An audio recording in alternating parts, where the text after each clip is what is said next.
Então, uma alternativa que nós teríamos aqui para uma modelagem estrela, né, usando uma tabela ponte, e a gente não teria aí o problema de sair do star esquema, ou do esquema de estrela, para o snowflake, ou floco de neve. Tá? Seria o quê? Eu tenho aqui minha tabela de funcionários, e eu dividiria essa tabela em duas tabelas fato, certo? Então eu dividiria aqui primeiro em uma tabela admissões ou contratações e uma tabela demissões, tá? E daqui eu pegaria, por exemplo, o que nós temos aqui na nossa tabela F funcionários que eu preciso para, por exemplo, ter o número de contratações. Eu preciso do meu código de funcionário, então eu vou levar aqui o código de funcionário, certo? Poderia ter aqui, por exemplo, código do funcionário. Além do código do funcionário, a data, admissão, certo? Que aí eu tenho quantidade de matrículas pela data de admissão dessa matrícula, certo? E eu quero aqui também ter a data de emissão. Mas você não vai ter uma tabela aqui para demissão, Alexandre? Por que você precisa? Vou explicar. E aqui na nossa demissão, eu preciso da minha tabela, das seguintes informações. A minha código funcionário, a minha data de admissão, minha data de emissão e a causa de emissão. Tá? O código, né, para a gente poder vincular a nossa tabela de afastamentos. Por que aqui eu preciso da tabela da coluna de demissão, perdão? Aqui, ó, na nossa tabela de admissões, por que eu precisaria da coluna data de demissão? Porque eu preciso diferenciar quais são os funcionários ativos. Lógico que aqui eu preciso e não preciso. Eu poderia ter aqui só a contagem de contratações e fazer o cálculo para comparar os que estão aqui e os que estão aqui, certo? Então, se eu pego aqui teve 1.000 e aqui, vou até botar aqui o exemplo. Aqui eu tive 1.000 contratações, certo? E aqui eu tive 400 demissões. Eu sei que o meu número de funcionários ativos, no caso aqui, vai ser 600, tá certo? Então, ou eu posso fazer isso dessa maneira, somo aqui, conto aqui quantos funcionários foram contratados e conto aqui quantos funcionários estão demitidos e acho aqui o meu número de funcionários ativos, certo? Posso fazer dessa forma também. Ou eu já faço aqui só a contagem dos funcionários ativos e aqui só a contagem dos funcionários demitidos. Tanto faz, vai dar o mesmo resultado, tá certo?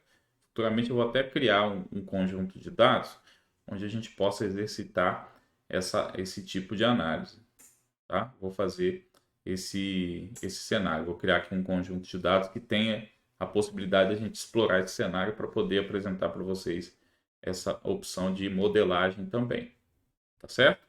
Então a gente pegaria a tabela funcionários e duplicaria essa consulta da nossa tabela fato lá no Power Query e transformaria apenas em admissões e aqui apenas em demissões, tá? E depois o comparativo de uma com a outra vai me dar o meu número de funcionários ativos.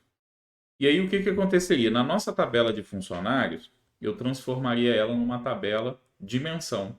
Então ela deixaria de ser uma tabela fato, ela deixaria aqui de ser uma F funcionários e se tornaria uma D funcionários.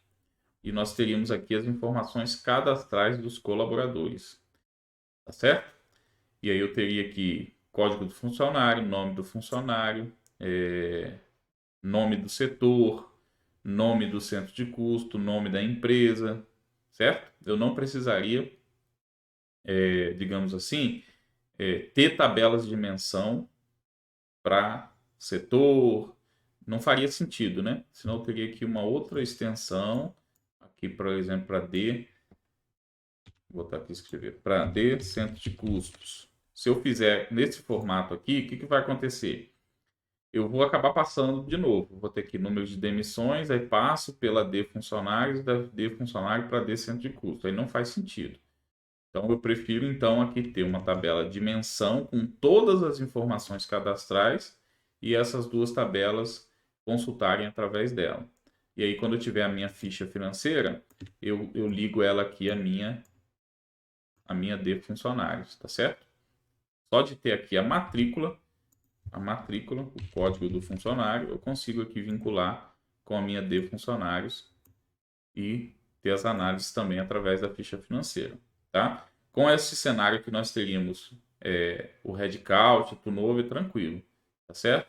Ao invés de a gente ter várias tabelas de menção, eu teria uma única tabela de menção com todos os atributos do funcionário, e aí eu verificaria as admissões com todos os atributos, as demissões com todos os atributos e os movimentos financeiros com todos os atributos dos funcionários. Aí eu não precisaria ter, por exemplo, AD centro de custo, não precisaria ter AD empresas, não faria sentido eu ter essas informações, tá certo? Poderia excluir essas informações. O nosso modelo ficaria mais ou menos assim.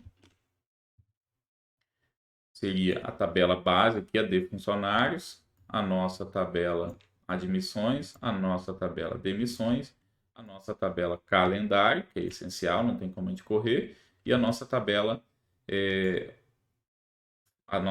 fato de ficha financeira. Então, eu teria aqui uma tabela fato admissões, uma tabela fato demissões, uma tabela fato ficha financeira, certo? E uma tabela de menção de calendário, certo? E aí as ligações ficariam assim: tabela fato com a D funcionários, aqui seria D funcionários, certo? D funcionários, a D funcionários com filtrando aqui as demissões, filtrando aqui as admissões e filtrando aqui os movimentos financeiros, certo? E aqui a ficha financeira, a D calendário filtrando aqui também a ficha financeira. E aqui a D calendário se ligaria com a F admissões e também com a F demissões, tá certo? A modelagem seria mais ou menos essa, tá? E aí nós só teríamos duas tabelas de dimensão, só a de funcionário e a de calendário, tá certo? É uma modelagem possível também dentro desse nosso cenário. Como eu falei, eu vou tentar criar um modelo futuramente, onde a gente possa exercitar esse tipo de modelagem também e ver qual que fica melhor. Aí cada um analisa, né, como fica melhor no seu cenário. Eu acho um pouco mais complexo essa modelagem, por conta do número de atributos que a gente vai ter numa mesma tabela de menção, mas também é uma possibilidade, inclusive para atualização, fica mais fácil de atualizar, né? Eu acho que o fluxo fica menor, ficar concentrado apenas em uma tabela. Beleza? Bom, essa é a consideração que nós precisamos fazer. Já fizemos ali a soma das horas extras e agora a gente precisa achar as nossas ausências para a gente ter o nosso índice ali de absenteísmo, inclusive estratificando por atrasos, faltas, atestados, licenças e assim por diante.